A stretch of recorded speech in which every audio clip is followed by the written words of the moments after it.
இன்னைக்கு வந்து ஒரு போராட்டத்தை கையில் எடுத்திருக்கு. அதாவது 108 ஆம்புலன்ஸ் அப்படின்றது வந்து பாத்தீங்கன்னா 108 எமர்ஜென்சின்னு சொல்லுவோம். எமர்ஜென்சியில வேலை செய்யக்கூடிய தன் உயிரை பணையம் வைத்து ஒவ்வொருத்தரையும் காப்பாற்றக்கூடிய ஒரு துறை சம்பள உயர்வுக்காக வந்து போராடுறாங்க. அவர்களுடைய வேலை நேரம் 8 மணி நேரமா குறைங்க அப்படின்னு சொல்லி போராடுறாங்க. அப்படின்னா இது வந்து நமக்கு ஒரு மிகப்பெரிய அவமானம்.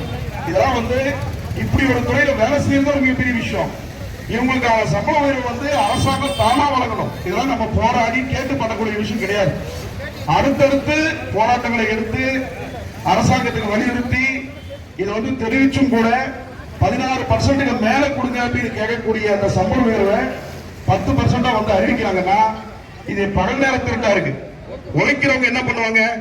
தன் உயிரை பணைய வச்சு ஒவ்வொரு இடத்துலயும் ஒரு ஆக்சிடென்ட் ஆகுதுன்னா முதல்ல போய் நிக்கிறது 108 ஆம்புலன்ஸ் தான். அந்த 108 ஆம்புலன்ஸ்க்கு சரியான டீசல் அடிக்கிறதுல அவர்களுக்கான சம்பளத்தை வந்து தரத்துக்கான தாமதம். அதாவது இபி பில் கட்டல அப்படின்னா ஒரு நாள் கட்டலன்னா பியூஸ் கேரியரை புடிக்கிட்டு போறாங்க. ஒரு 108 ஆம்புலன்ஸ் எமர்ஜென்சிக்கு ஓட்ட அவங்களுடைய சேவைக்கான சம்பளத்தை வந்து 5 நாள் 10 நாள் தள்ளி போடுறாங்கன்னும் போது இதை கட்டாயமா வந்து கண்டிக்கிறோம். இவர்களின் கோரிக்கையை மிக விரைவில் 16% மேல சம்பளம் வந்து கொடுத்தே ஆகணும். அதே போல் 8 மணி நேரம் வேலை அப்படின்ற ஒரு சட்டத்தை நீங்க கொண்டு வரணும். இதை கொண்டு வராவிட்டால் அனைத்து தொழிற்சங்கங்களும் இணைந்து மாபெரும் ஆர்ப்பாட்டங்கள் எடுக்கப்படும். நன்றி, வணக்கம்.